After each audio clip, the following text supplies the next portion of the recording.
episode 4 of the Passion Project Diaries. I'm so happy you've stuck around for more of the series. In this episode, we're going to be talking about a very important aspect of the Passion Project.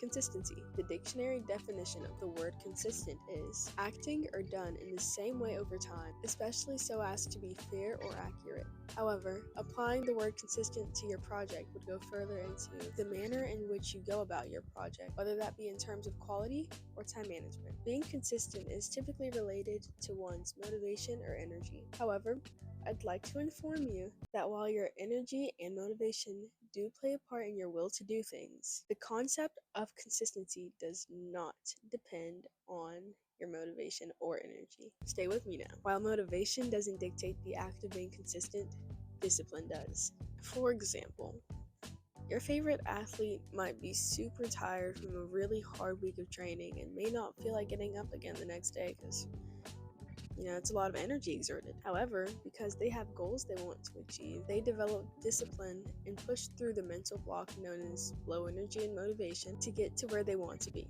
Remember, discipline and motivation might not always add up, but one will get you where you want to be and the other one will hold you back. Now, don't run yourself to burnout.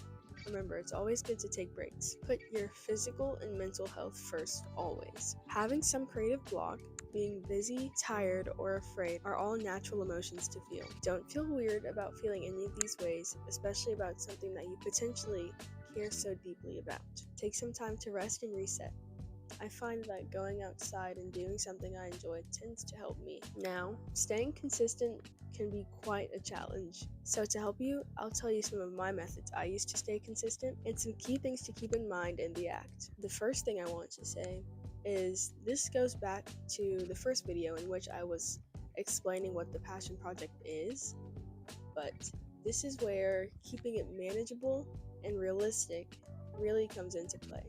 Because if I know that I'm taking 4 AP courses and I have dance and I have a YouTube channel I'm running, I can't exactly expect myself to run myself to exhaustion by posting a video every single week. Even though that is ideally what I'd like, I have to think about all the other things I need to put first, including myself, which is at the very front of all of them. So that's why keeping it manageable and keeping it simple at first is always a really good idea. That way you don't run yourself to any sort of burnout or mental exhaustion.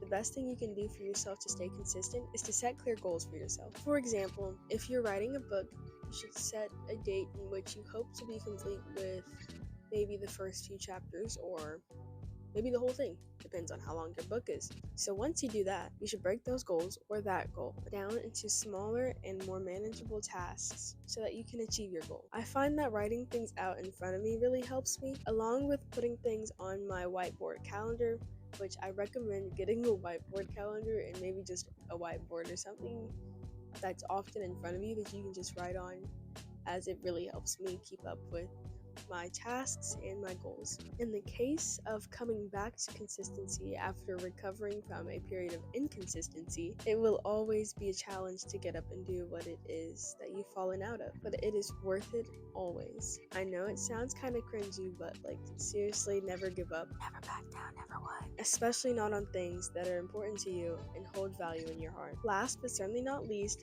when it comes to consistency, it is very important to find your own rhythm. Guys, that was a really scary moment. I ran out of storage. Can you believe it? Mind you, I do have about 3,000 videos on my phone, so that's kind of my fault. But let's get back into what we were saying. Your means of consistency may not work for the next person. That's okay. It's only natural. But because of that, you have to find what works for you. For example, I know that if I have a homework assignment due the next day, I can stay up as long as possible to finish it, go to bed, and wake up super duper early in the morning before school and finish the assignment. However, that may not work for you, or any of my peers for that matter. The best ways to find your rhythm are to reflect on your past manners of time management and try out different things to see which one best works for you. Thank you for tuning into this episode. I hope this gave you an idea of why consistency is so important and how to find it. I also want you to remember that this also applies to everything in life. If you want something, go for it. Create those goals and practice discipline to accomplish them. I believe in you.